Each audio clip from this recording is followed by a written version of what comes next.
And I don't know how this happened, but somehow one of the red corners of the internet picked this up, and then this ended up on like a socialist Reddit. And boy, did they jump into the comments, and boy, did they love hating hard. And so the first comment I'd like to highlight is Amanda. It's like watching a vampire discuss what kind of peasants taste the best. I hope slumlords like you lose everything and become homeless, you slimy.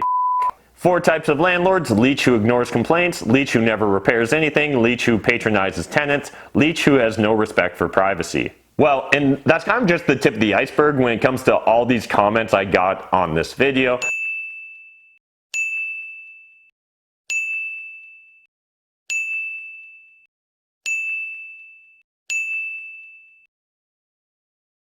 What is up YouTube, Matt McKeever here, and in today's video I'm going to be answering and responding to your YouTube comments.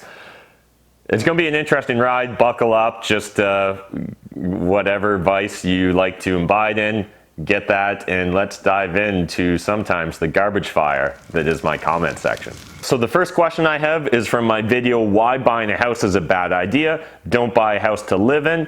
So, buying a house to live in, is it a good investment, a bad investment, or is it no investment at all? Well, really, there's 2 main trains of thought on that subject matter, and so the traditional wisdom often went with, all I'm trying to do is help you figure out how to reduce your personal overhead so that you can save up money faster and so you can hit your personal financial goals faster. And this question comes from Maya. The question is, do we ever need a higher lifestyle consumption? No. Laugh out loud. But when is the right time to do so is a better question. I think this is a fair question, and it's a question a lot of people struggle with. And that's simply, frugality is great, but do I have to be frugal for the rest of my life? Is it something that at some point in time I grow out of? What's the deal? And I think it's a personal choice. In general, though, I think every individual is well served to develop that frugality muscle. And I really think of it as a muscle or a reflex that you can develop.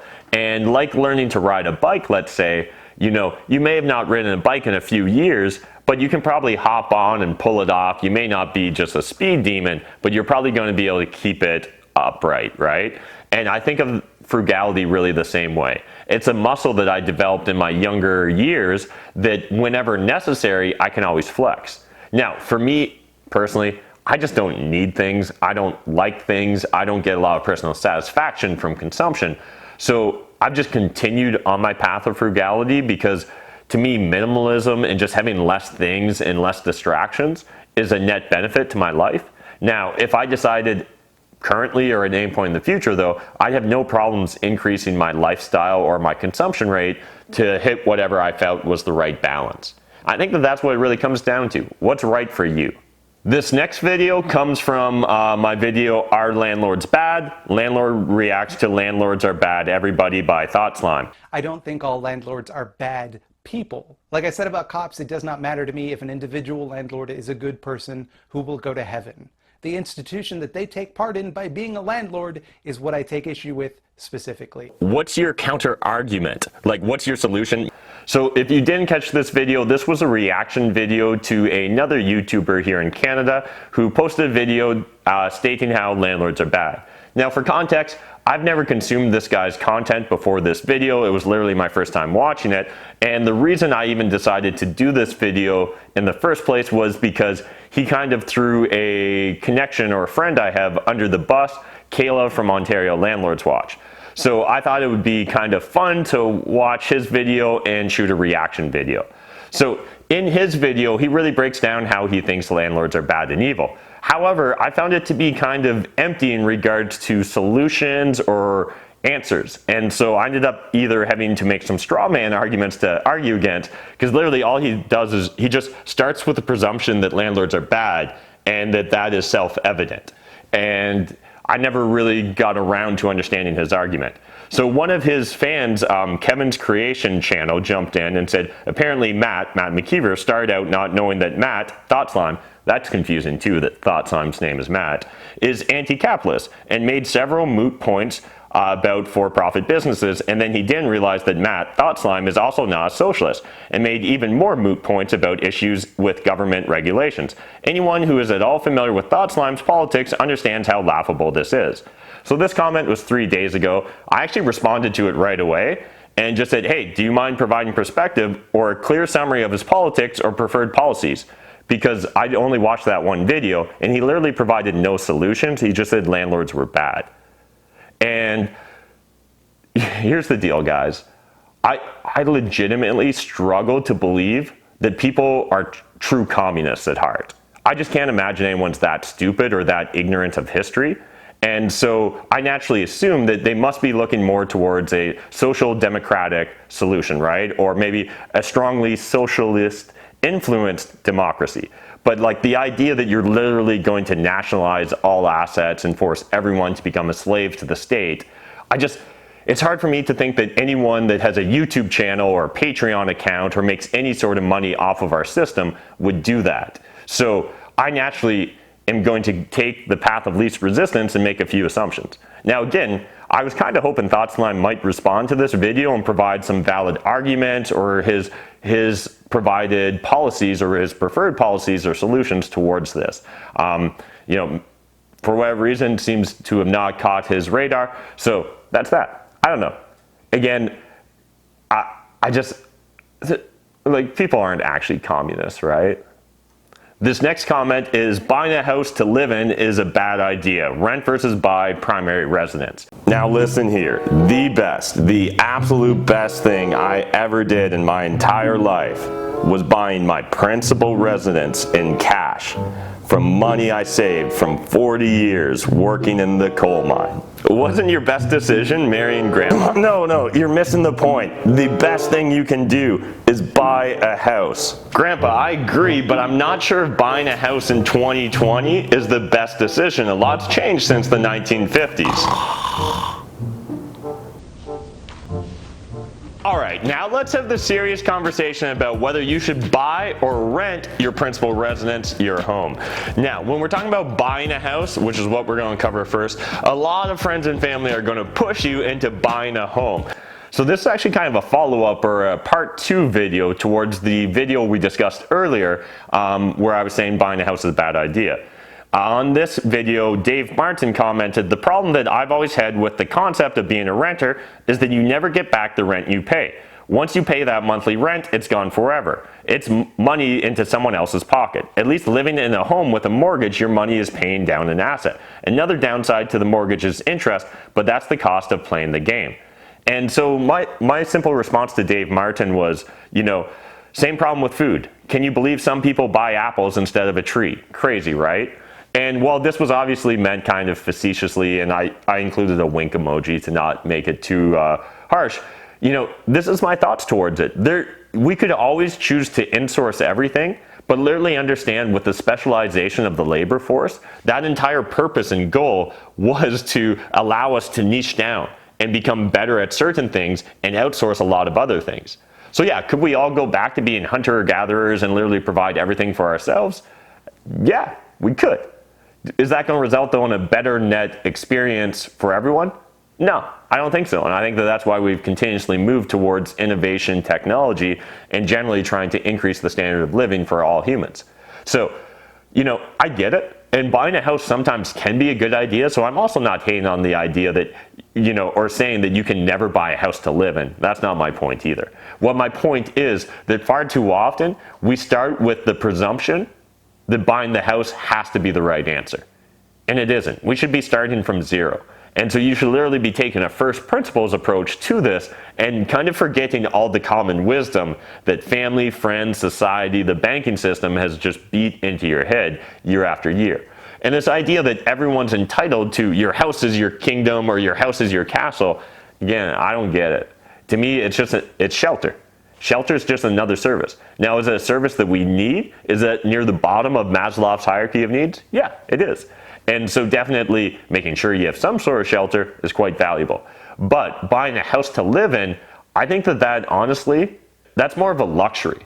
This isn't like a necessity in my opinion. There's a lot of options when it comes to living. And what I'd love to see people do is house or rent hack so that they can live for free. Legitimately, guys, I believe that that's the #1 life hack is just live for free. All right, this next comment isn't really a comment or a question that needs to be responded to, but I just want to give a shout out to the YouTube user My Healing Journey, who does timestamps for every one of my Monday Matt McKeever Madness Ask Me Anything videos. What is up, YouTube? I got Instagram here as well. I got my joint. Tonight I am smoking a blend of pink tuna and wedding cake. I assume wedding cake is the same thing as birthday cake, they just charge 3 times as much.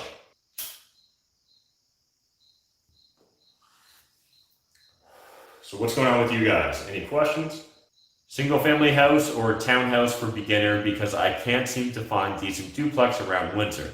What is your take on townhouse or single family house as a first property? So there's a lot to actually unpack in that simple little question. So there's a lot of assumptions and a couple of limited beliefs, in my opinion, that you packed into that comment. If you guys didn't know what that was about, every 9:20 on Mondays Eastern Standard Time, I go live, usually in my bathroom, smoke weed, we hang out, you guys ask me anything. And I honestly, it makes me so happy to have these timestamped in such detail. So I really appreciate it. I'm pretty sure we've had Janelle from my team reach out and provide some free merch to My Healing Journey, but I also just want to give a shout out because I really appreciate it. This next comment we're going to discuss, actually it's maybe more a series of comments, is from my video, The 4 Types of Tenants You'll Deal With as a Landlord, Landlording 101. Tenants have problems, okay? So you just need to know that people with problems are tenants. People without problems are owners. If an owner has a problem, he becomes a tenant. If a tenant runs out of problems, he becomes an owner. I've had people burn my houses down, like completely burn them down.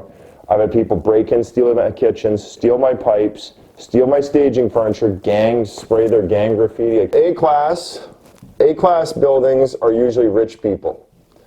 Okay, so these people don't need to rent. These are usually new buildings, nice buildings.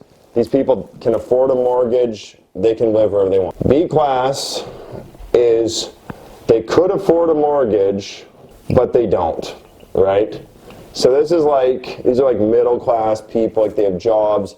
They could buy, but maybe they don't have a down payment or just some whatever. So they're like the middle of the road people. Then the C class, this is like never getting a mortgage, right? These people, they have no credit. And then like, I think it was you, Matt, you were talking about D class. Yeah. And like, dude, how do you say D class? Like, yeah, so D class is like they don't have a bank account. Okay, so dude, that is like the next level. That's so you're getting paid in like gold and diamonds and like blood diamonds. From the government or money market. Now this was a video shot out in Winnipeg when myself and the Hungarian Experiment flew out to see Stefan Arniel, hung out, shot a bunch of videos with Stefan. This was one of his videos. He's not necessarily politically correct when he's describing the profile of tenants, but I think certain aspects of what he says will resonate with a lot of landlords. And I don't know how this happened, but somehow one of the red corners of the internet picked this up, and this ended up on like a socialist Reddit. And boy, did they jump into the comments, and boy, did they love hating hard. And so the first comment I'd like to highlight is Amanda. It's like watching a vampire discuss what kind of peasants taste the best. And then DJ Skeleton just responded, laugh my ass off, stay mad. Another comment on this video was from the Wandering Tiger. I hope slumlords like you lose everything and become homeless, you slimy fuck. And I just responded with the okay emoji. Another comment was from Walzigamundo. 4 types of landlords: leech who ignores complaints, leech who never repairs anything, leech who patronizes tenants, leech who has no respect for privacy. Well, and that's kind of just the tip of the iceberg when it comes to all these comments I got on this video. Now, in general, there seemed to be a recurring theme here of just kind of hate and virtual. I get it. Most of these people are very indoctrinated to one perspective, and I don't think that they're really open to other perspectives. In fact, I wasn't able to quickly find it, but I remember there was another individual that commented on my YouTube channel on this video, and his username was like A-Slice or The Slice or something like that. And anyways, he actually has his own YouTube channel, and it's really just documenting how socialists or communists can organize, plan meetings, how to try and take down the system, things of that nature. I actually watched some of his videos. I thought they're pretty good. I left a comment, I subscribed. I think the real difference between me and the haters in this comment section is like, I'm legitimately open to new information. Now, at the same time, if your argument is that I'm just a leech and you start off with that presumption and you never explain the basis for it, I mean, odds are that you're probably not going to have a very convincing argument towards me, but I actually am open. I like to consider myself a rational, logical actor, and as more information becomes available, I'm open to interpreting it and potentially changing my mind if it makes sense. So I just want to put that out there, guys. At the same time, I'm not jumping into socialist forums or websites and leaving trolling comments. In fact, on that one user who had a YouTube channel documenting how to organize, he actually had one great video on power dynamics and how to both build out kind of a power dynamic map and how to try and plan or influence local politicians on the municipal level. I actually found it fascinating. I said this was a great video and he had a great way of trying to teach people things. I think that's the real difference. I think it's really unfortunate if you're so closed-minded and you're so indoctrinated to one belief that you're completely unwilling to consider any other perspectives. And so the one criticism I guess I have for all the haters on this video is I would have loved to have seen like some, really nuanced arguments or some cases for why landlording is evil. At the same time, shortly after this got shared on a socialist Reddit, it then got shared on what I can only assume was like a capitalist or libertarian Reddit. And so there's a bunch of comments like this one from It's Azamar. Sorry about the hate comments, stay on that grind, king. Then John Smith, rentoids be like, no, shelter and no, can't be commodity in a row. I mean, while I love having people jump in and kind of defend me, and thank you to whoever shared it on that capitalist Reddit, because I'm much happier to see you guys fighting in the comments than myself. Again, trolling for the sake of trolling, I think only takes us so far. I hope that everyone is open to more information and ideally holds being a rational, logical actor as one of the ideals that they're seeking to be. All right, so this next comment comes from my Monday Matt McKeever Madness video and Ask Me Anything, and this was by 24x777. How are you able to stay organized as a businessman even while smoking? I do the same, and I'm thinking of quitting smoking weed just to be more energetic and organized. Respect for all you do, thank you. Yeah, I think that each one of us probably has our own biochemistry and how things like marijuana or other substances will likely impact each of us differently. At the same time, over the years, I've probably developed a certain tolerance which may impact my experience under weed. The way I really actually view it when smoking weed is, it's more like a different me taking over. So like, sober Matt runs an 8-hour shift and then high Matt steps in and he runs his shift. And I find that, then reviewing some of the work I did while sober, while under the influence, I may come at it with different ideas or perspectives, and I think that I end up with a better net product than I would have had either individual Matt undertaken the task like by himself. So that's kind of how I approach it. At the same time, I think that for a lot of us, it's just how you define smoking weed, right? So if what you do is you smoke weed and then immediately you go grab some snacks and Netflix, just understand that you're building that habit in, right? And you're building that reflex in so that your body immediately, the moment you light weed or it smells weed or you put that joint to your lips, your brain's already going, what's in the fridge, what's in the cupboard, what can I Netflix stream? Whereas if you're just thinking of like, oh, I'm just going to take a hit and then I'm going to go back to the computer and crank out some more work, again, that's going to be the pattern or the habit that you start developing. So I'm not saying that you should do weed. Smoke. I'm not saying you shouldn't do weed. Smoke. But I'm saying if you want to use weed as an effective tool, you need to make sure that you're building the right habits into place and that you're framing weed right. Are you smoking yet? So to me, I really view it as a tool. And so like any tool, it can be used to my betterment or my detriment, and it's really up to me, the user, to make sure that I'm using that tool effectively. So if you're struggling to have that, maybe what you want to do is scale back. Or maybe you want to set out a clear list of tasks to do before you smoke weed so that you can stay on task. Again, very much a personal choice. I'm not trying to tell anyone that they need to smoke weed in order to be productive, because that certainly is not the case. Actually, you know what? I just found the comment from that user I was talking about earlier, Another Slice. Y'all literally make money off of human shelter. Again, this was from the 4 types of tenants you'll deal with as a landlord, landlord in 101. And my response was just like, and people make money off of food, drink, healthcare, safety, protection, education, entertainment, government. When you think of it, people make money off of just about anything, even illegal things. And then all of a sudden, just a flame war started after that between the communists and the libertarians, or the capitalists, in my comment section. So I'll leave it to you guys to jump in and read the 25 plus replies just on this one comment. But I mean, what's so special about shelter? Straight up. I'm very curious for those of you that want to approach this in a rational, logical manner. People will say, well, you can't live without shelter. You can't live without food or water either. And people will say, well, there's things like food banks.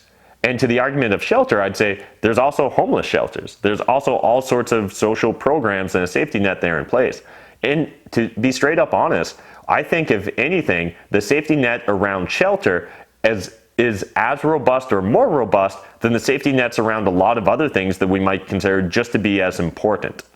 And so I think it's really important. I can understand to have the emotional connection of thinking that everyone deserves a house or everyone should have the best shelter possible, but we need to really take a step back and think about that. Because at the same time, people don't say that people deserve the best food possible. They're not serving $50 steaks at the homeless shelter. And they're also not providing, the top of the line amenities at the homeless shelter either. I think that the key is understanding that in any system, in order to have it work, there needs to be a certain degree of incentives for individuals to want to put in work. And I think it's important that any solution that you want to implement when you want to rewrite or remake society in your own image, it's going to need some sort of incentive system. I hope that it's not just all sticks. I hope you have a few carrots in there for the people as well. All right, so that's it for this video. We ended up kind of going down a rabbit hole, but I think that's what you kind of expect when it comes to internet comments. Let me know in this comment section, did you enjoy this video? Did you like this video? Would you like to see more videos like this? And if you did like this video, make sure you smash that like button. Hit the subscribe button if you're new to my channel. And if you're from one of the red corners of the internet, jump in that comment section and let me know what specific policies or solutions would you implement to get rid of all of us bad landlords. And until next time, just keep doing you. Thanks, guys.